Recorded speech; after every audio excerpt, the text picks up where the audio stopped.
So, I'm going to start this off by saying that I'm coming into this with a lot of bias. I am a huge fan of the original Dark Crystal movie. I used to watch it all the time when I was younger with my siblings. I have introduced it to many of my friends as an adult. I am more than likely going to be somewhat critical. I'm afraid that the new era of filmmaker is going to ruin something that I love. It's happened over and over and over again with different movies and TV shows. And so I'm coming into this with a very cynical perspective. As I look at this, that there's a lot of my favorite characters. You've got Ogra and you've got the Skeksis, which you knew were going to be there, and the Ancients. I can't remember what those things are called, the forearm guys. I was kind of hoping that there would be more original characters, because this is supposed to be taking place the generation before the downfall of all civilization, after the Skeksis genocide and total control of all life has taken place. So the idea that we would see more places and more species and more characters that we didn't see in the original movie was enticing to me.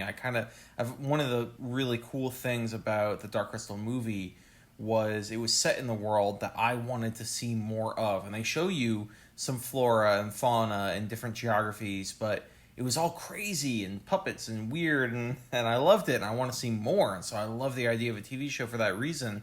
And the trailer doesn't really go into that at all. It's just, oh look, here's more Gelflings, and the same Skeksis from before, which you already knew, and Ogra, who you already knew, and some pod people. They're the comic relief again. That's understandable. It's not hugely disappointing because it was about what I expected, but it's not awesome going into it.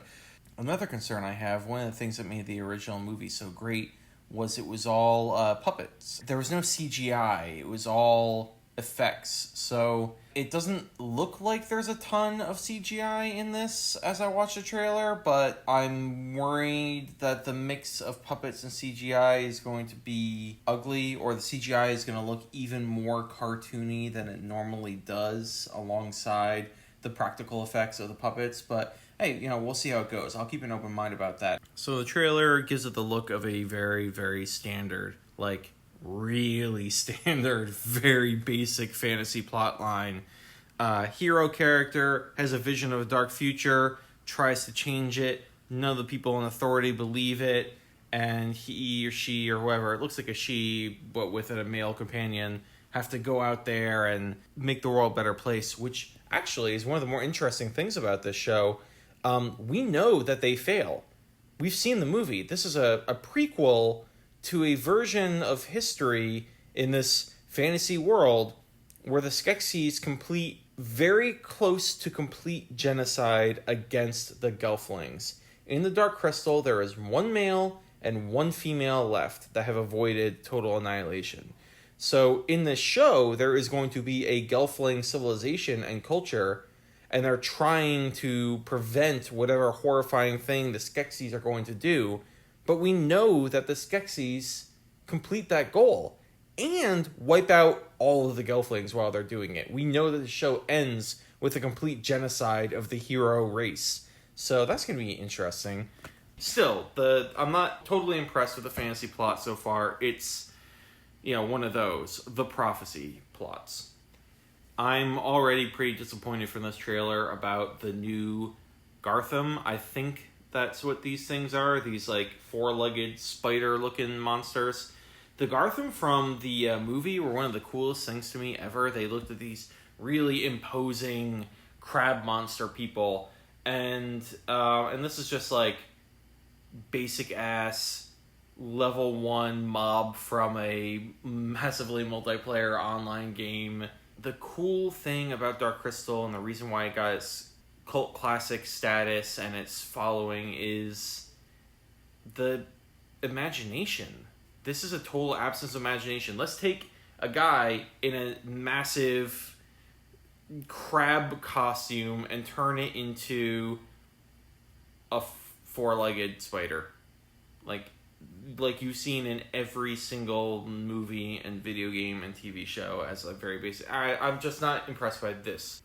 Yep, you got a pod person holding up a spoon while all the Gelflings are holding up swords and axes and shit. Looks like pod people are totally useless comedic peasant people again, just like they were in the movie. I love how the closing line from the Gelfling on this trailer is, "Oh no, things won't be the same. They'll be better." Because again, we know that the plot of this show inevitably will end in a horrific genocide and destruction of the entire Gelfling race. I'm also a big fan of the right at the end. It's like I know that me and my friends all hooked on the Chamberlain's weird kind of like peace Gelflings, and we would always do that back and forth to each other. And there was always a mix of people who thought he was really creepy and people who thought he was really goofy. I like that in this trailer because it's just very self-aware. It's like, oh my god, the people that made this know that we spent the last 30 years going back and forth to each other. I guess it wasn't just me and my friends.